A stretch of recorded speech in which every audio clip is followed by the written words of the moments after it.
Welcome to the Space and Rocket Center,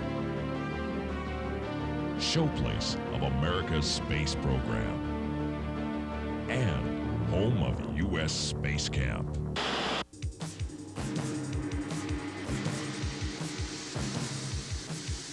Where we do real astronaut conditioning and see the space program in the making. We live in the habitat. It's just like the real space station. And see what it's like on board an orbiter in the Space Dome Theater. The training center is where the simulators are and the fun begins. It's one small step for man, one giant leap for mankind. Apollo astronauts anticipated difficulty walking on the moon.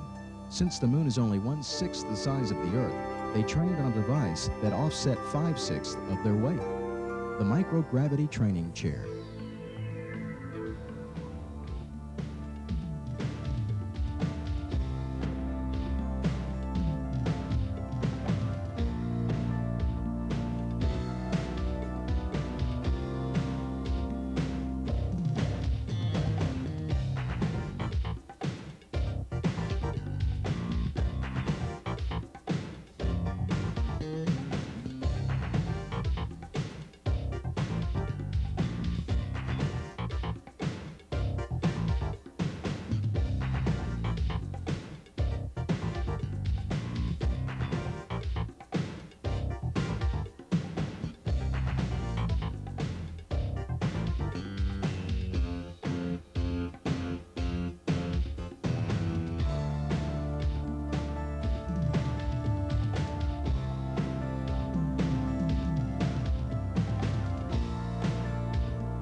tell me your name and where you're from.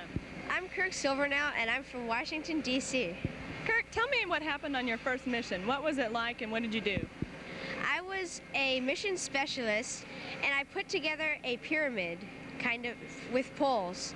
I was in a 5DF chair, which stands for 5 degrees of freedom, and we had some trouble, but we worked it out with hand signals. And inside the spaceship, inside the spacesuit, it's hot, except there is a cold pack on your chest, and that keeps you a little bit cool, but it's still very hot.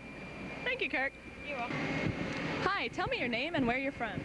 I'm Michelle Martin, and I'm from Walnut, California. Michelle, what position did you have in the mission we had yesterday?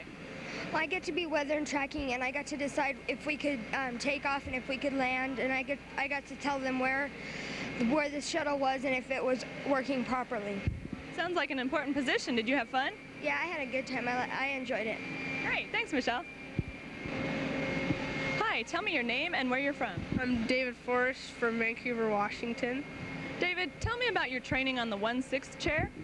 Well, it's a chair that has 1/6 your regular body weight. It's like training on the moon, and you'd weigh 20 pounds on the moon if you weighed 120 there. That's why it's called the 1/6 chair. And you can do like a slow jog or a bunny hop, or you can just sort of like step around in it. And it's just like a bungee cord chair that you bounce on and stuff. Sounds like fun, David. Thanks. During extravehicular activities, astronauts are forced to work in the frictionless environment of space.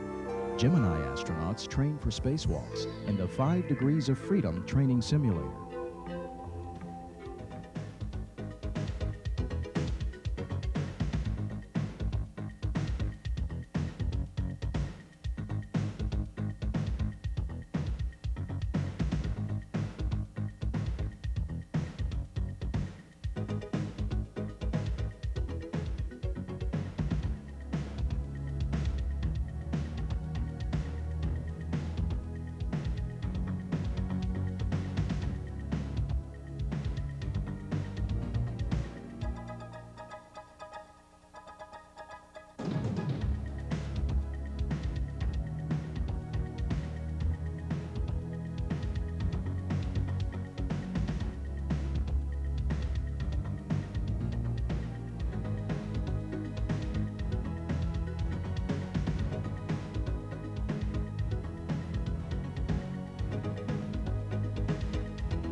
tell me your name and where you're from.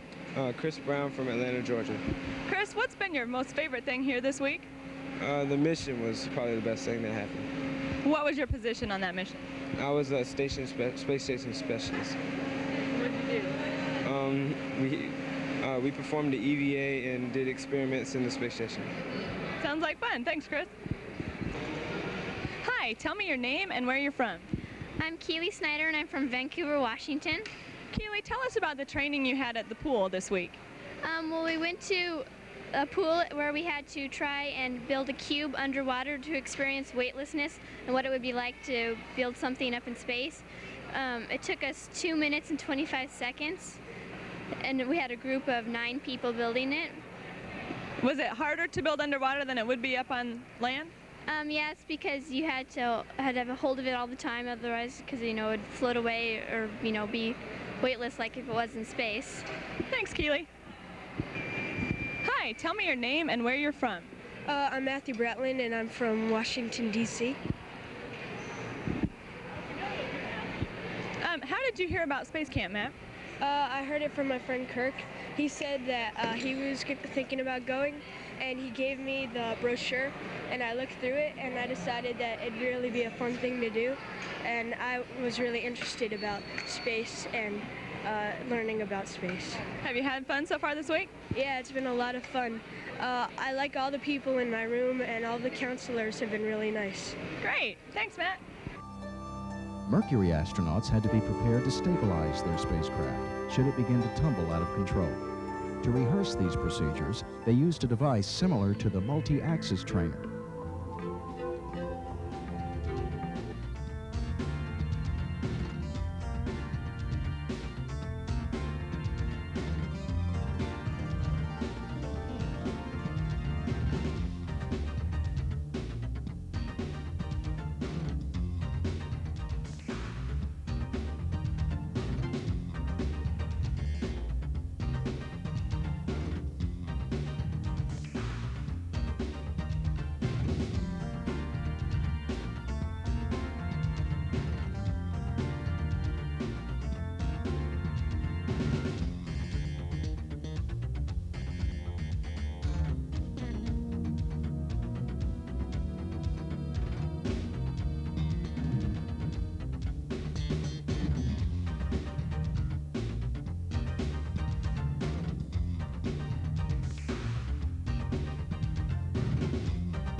tell me your name and where you're from. I'm Brian Finkelstein from Irvington, New York. Brian, tell me about the centrifuge here at the Space and Rocket Center. Well, a centrifuge is this thing that goes really fast. It spins you around, and you're sitting in it, and it gives you 3 G's of gravity, which is 3 times your normal weight, so you can't move your arms or anything off the seats. You just get pinned to the wall. Sounds like fun. Why would we have something like that here? What does 3 G's mean? That's the weight that the astronauts have to go through when they rocket up into space. Okay, thanks, Brian. Thanks. Hi, tell me your name and where you're from. My name is Brett Hartle. I'm from Irvington, New York. Brett, what role did you have yesterday in the Discovery mission? I was flight director of mission control. And what job did you do as flight director? Well, I basically got to tell everyone what to do and when to hurry up if they were late, and basically I was in charge of everybody. Would you say it was a successful mission? No comment, that is classified. Thank you, Brett. Hi, tell me your name and where you're from. I'm Alex Brandis, and I'm also from Irvington. Alex, how does space camp compare to going to school? Well, space camp, you also learn about things like school, but you learn about more interesting things, and you also do all different sorts of activities that are a lot more fun than school. Do the hands-on activities help you learn the things we taught you here? Yeah, they definitely do. They show you what it's really like, not just talking about it. Great, thanks, Alex. To train for spacewalks, NASA now uses a water tank to simulate a weightless environment.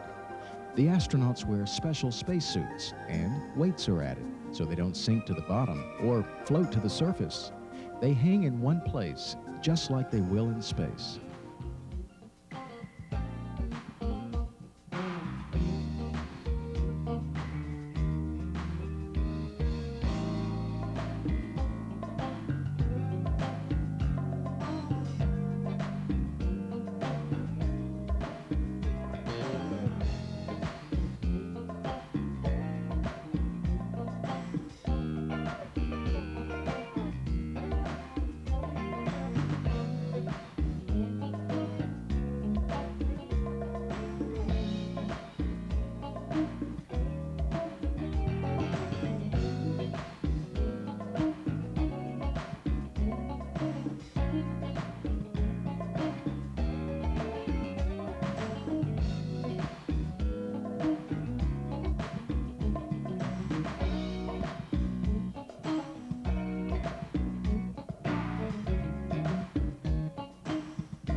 Here in Discovery Mission Control, you're going to have the responsibility for watching for weather and tracking conditions. You want to make sure that the weather is clear. We don't want any rain in the area. We also want very low cloud cover, and also, if possible, very, very low winds. Otherwise, you could be in putting the crew in some kind of danger. All right, Jason, as you know, you're going to be pretty busy in the first stages of the liftoff and the ascent into orbit. One of the things that you're going to have to do that could be very important concerning the safety of the mission is separate the tank manually in case if it doesn't separate on its own. And this is the switch that you'll be using. This is the manual separation switch for the external tank.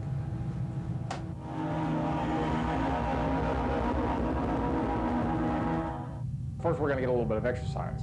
All right, so we want to know exactly what your bodies are doing up here in space as compared to down there on Earth. That's why you take these measurements twice. You're going to do this experiment on the ground before you ever leave for your space flight.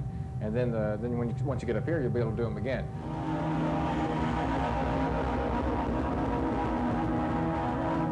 The laser we have in the Discovery Space Station here is it's a really neat device. It doesn't look like it's even on right now, but watch when I put something in the way of the laser beam, like this sand. The sand reflects some of the laser light back into our eyes.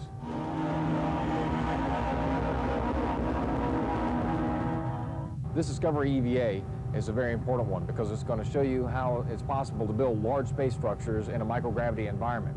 The astronauts are going to be doing this when they're building Space Station Freedom later on in this decade. We're going to use 5 degrees of freedom chairs and also the mechanical arm.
Endeavour mission control is very complex. You can see that the panels on here have got lots of different things listed. Most of these are potential problems that you have to be aware of. If you see one of these lights come on, then you know there's a problem, and you need to immediately go to your procedures manual and try to fix these problems so our crew can get back safe. Landing, as you obviously know, is a pretty busy time, but I want you to remember one thing very, very, very important. The landing gear switches. If you don't put the landing gear down instead of landing on wheels, what's going to happen? You're going to make a big hole in the ground, so don't forget those.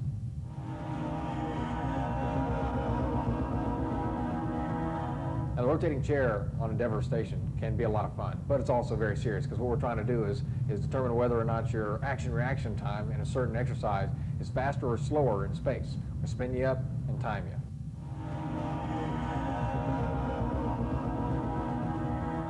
On the Endeavour EVA, your job is going to be to repair the Hubble Space Telescope.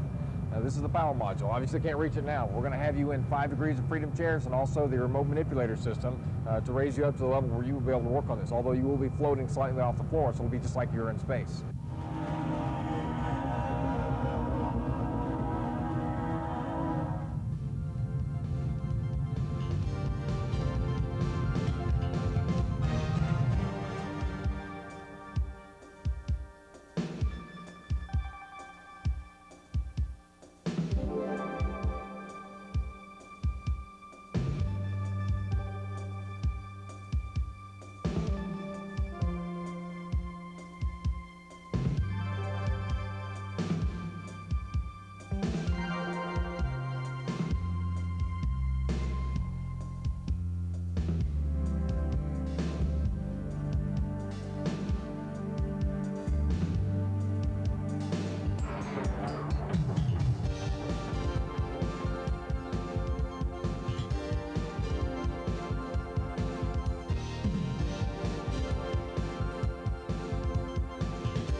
Our trainees tour Rocket Park, the most complete rocket display on Earth. Many of the items now on display were designed and built here in Huntsville. Marshall Space Flight Center developed the rockets that launched America's space program. Marshall continues to support our efforts through research and development, as well as providing facilities for training and flight control. I would like to thank you for coming to Space Camp this week, and particularly I would like to express my appreciation to the parents who have permitted their sons and daughters to attend this special program. You know, Space Camp is really set up to encourage young men and women to excel in science and math. We use the space program as a focal point. We believe the space program is important to this nation, and certainly in the future it will be. And if we can teach you the importance of having a good foundation in science and math by using the space program, then we feel that we've accomplished our objective. To the future, I say to you, young men and women who will be our scientists, our astronauts, and our pilots in the 21st century, I wish you well, and I know you will be great achievers, and I know you will make us proud. And I'm looking forward to the day when one of you space campers plant the U.S. flag on the surface of Mars.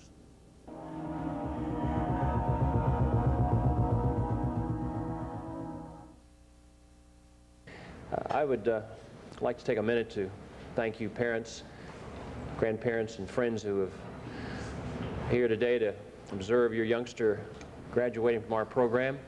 I commend you on the effort to do that. I think that it speaks well of your interest in your child's development. That's something that's probably the most important thing in our country today, is pay attention to the next generation. And I think probably when you follow your child's development and you pay attention to the experiences they have, you will be rewarded as they develop and go into adulthood. I'd like to say a few other things about that in a moment. But before I do, please take a moment to go by and visit your youngster's team leader. We're very proud of our staff here in the program, and Space Camp and Space Academy. These young men and women who work on this program every week strive very hard to make this experience the very best experience it can possibly be for your youngster. So I think you'll find they're truly professional young men and women that are a good example of our next generation. So please go by and visit with them. You know, we're always sort of taking it seems that our press and we often have problems with our educational system. We think that it has shortcomings and it needs to be reformed, and there's a lot of talk about that in this country today. And I'm sure that we do need some reform and some improvements in the educational system. But I must tell you that from my vantage point of watching 20,000 youngsters come through Space Camp annually, I'm impressed with the quality and the attitude of young people today that I see in Space Camp. And so I'm going to brag on these youngsters for a minute and tell you a few things about them, the ones that happen to live in your house, live in my house, and live in other parents' houses. These young men and women have their heads screwed on right. They're bright, they're looking to the future, they want to be challenged, and they're not waiting for mom and dad or the teacher to do all the educating. They're prepared to step out and find things like Space Camp and Aviation Challenge and educate themselves. And I think that's going to pay off in the 21st century when you guys and gals come up against the Japanese and the Europeans and the Russians to run this, not just this country, but this world. You're going to be expected to be smart, sharp, and ready in technology. And this country is the best in technology, there's no question. And it's going to continue to be the best with the help of these young men and women here today.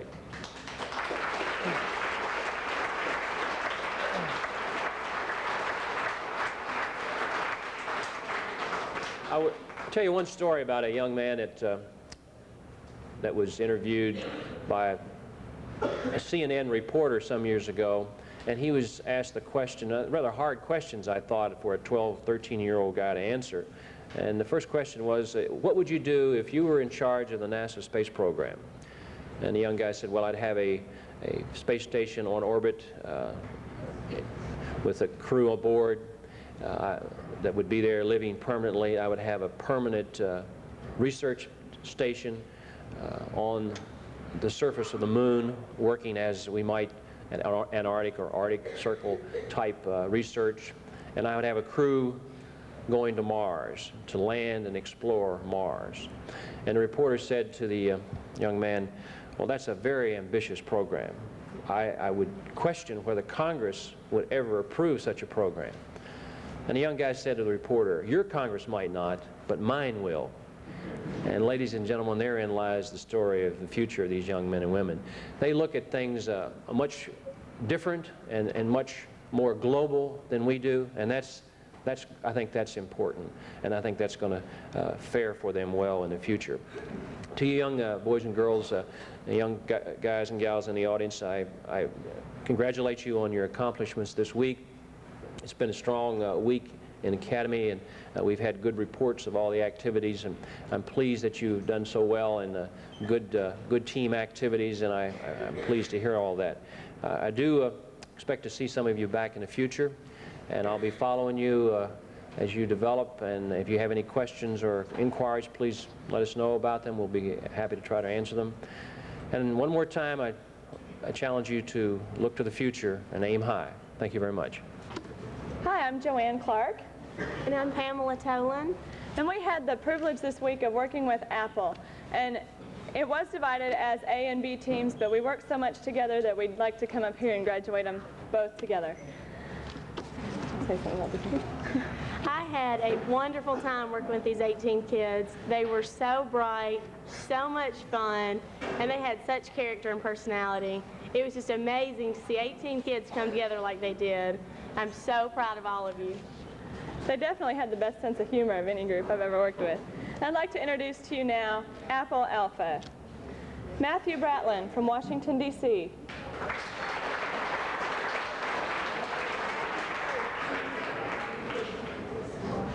Kirk Silvernail from Washington, D.C.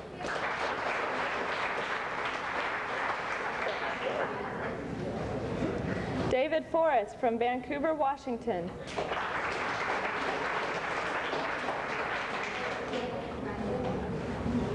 Alex Brandis from Irvington, New York.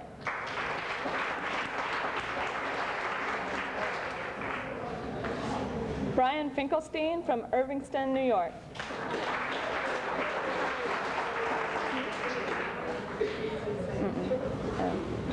Brett Hartle from Irvington, New York.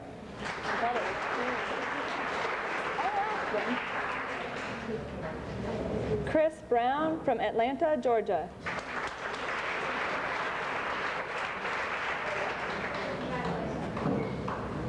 Keely Snyder from Vancouver, Washington.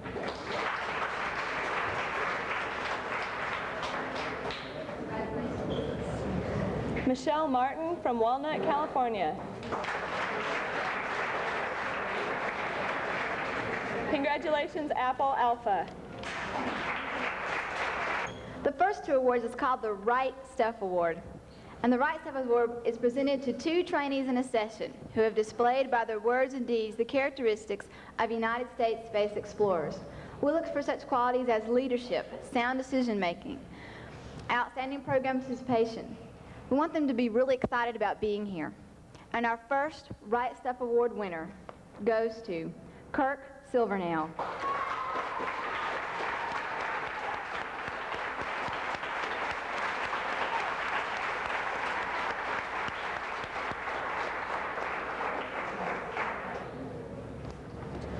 We are now ready to take our place among the space flyers, scientists, and engineers of the 21st century. We have taken our first steps in the continuing space science education program. Ahead is Space Academy Level 1 and Aviation Challenge.